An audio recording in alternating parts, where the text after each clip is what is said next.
Let us discuss C command line arguments. This allows you to pass arguments to your C program from the terminal. So, we will explore how to pass arguments to the main function from the terminal. Let's understand the command line arguments in detail. When you define the main function to accept command line arguments, it typically looks like this. Int main int argc char pointer argv square brackets. Here, argc stands for argument count. It is the number of arguments passed to the program from the command line, including the program's name itself. argv is the argument vector. It is an array of strings, where each string represents an argument. argv0 contains the name of the program. argv1 to argv-argc-1 contain the actual arguments that you pass from the command line. Consider this example. If you run a program named program with the command hello world, argc will be 3 because there are 3 arguments, the program name hello and world.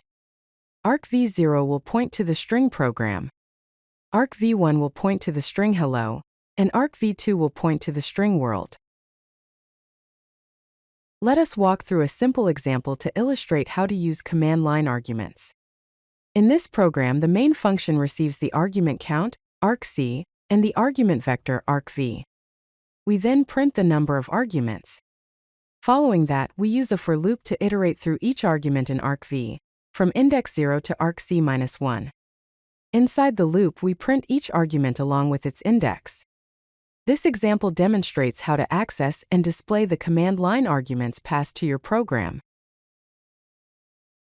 Let's explore a practical example. This program simulates a basic command line calculator. The program expects exactly 3 arguments: a number, an operator, and another number. If the number of arguments is not equal to 4, including the program name, it prints a usage message and exits. The program uses the atoi function to convert the first and third arguments, which are strings, into integers. The operator is extracted from the second argument.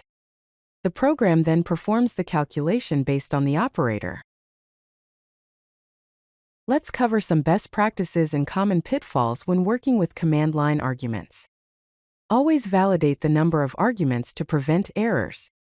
Check for conversion errors when using functions like atoi or strtol to convert arguments to numbers. Provide clear usage instructions to the user when arguments are invalid. For more complex option parsing, consider using the gtopt function. Here are some common pitfalls to avoid.